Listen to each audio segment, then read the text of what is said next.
Selamat petang, salam sejahtera. Berita paling menggemparkan Malaysia hari ini, Adun Trono dihukum penjara 13 tahun, 2 sebatan kerana rogol amah.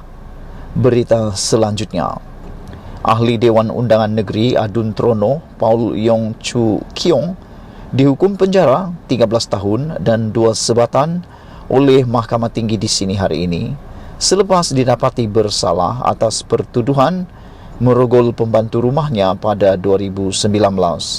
Hakim Mahkamah Tinggi Ipoh, Datuk Abdul Wahab Mohamed, menjatuhkan hukuman itu ke atas Yong selepas mendapati pihak pembelaan gagal menimbulkan keraguan munasabah di akhir kes pembelaan.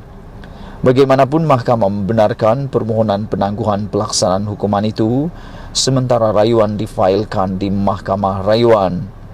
Mahkamah kemudian membenarkan Yong diikat jamin RM30,000 dengan seorang penjamin selain dokumen perjalanan diserahkan kepada mahkamah.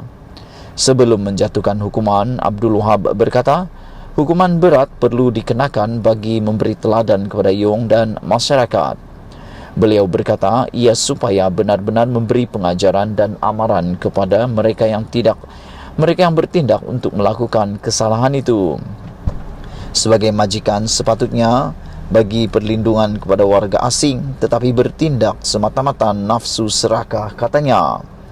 Pada 31 Mac 2022, pasukan pembelaan diketuai Peguam Datuk Karyang Kapal Singh bersama Salim Bashir menutup kesnya selepas memanggil 3 saksi, iaitu Yong, 52, dan isteri Tan Chong Loi, 46, serta bekas bapa saudara kepada pembantu rumah itu. Yong didakwa merogol pembantu rumah warga Indonesia berusia 23 tahun itu di sebuah bilik di tingkat atas rumahnya di Meru Desa Park antara 8.15 hingga 9.15 malam pada 7 Julai 2019. Pertuduhan mengikut Seksyen 376 dalam kurungan 1 Kanun Keseksaan yang membawa hukuman maksimum penjara 20 tahun dan boleh dikenakan sebatan jika sabit kesalahan. Pendakwaan dikendalikan Pengarah Pendakwaan Negeri Perak Azlina Rasdi dibantu 2 timbalan pendakwa raya Layana Zawani Muhammad Razzi dan Muhammad Fitri Sadarudin.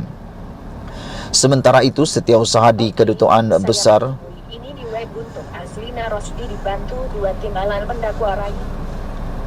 Sementara itu, Setiausaha Kedutaan Besar Republik Indonesia di Kuala Lumpur, Junjungan Sigalingging, ketika ditemui di luar mahkamah berkata, pihaknya berpuas hati dengan keputusan mahkamah yang menunjukkan sistem perundangan negara ini yang adil. Sebelum itu, bernama melaporkan Yong didapati bersalah oleh Mahkamah Tinggi di Ipoh hari ini atas pertuduhan merogol pembantu rumahnya pada 2019. Hakim Datuk Abdul Wahab Mohamed yang membacakan penghakiman kira-kira pukul 10.10 pagi memutuskan Yong bersalah selepas mendapati pihak pembelaan gagal menimbulkan keraguan munasabah di akhir kes pembelaan. Sekian isu hangat petang ini. Jangan lupa tinggalkan komen anda, tekan butang subscribe. Malaysia kita punya, kita jaga sama-sama, cintai Malaysia. Kita jumpa lagi. Bye-bye.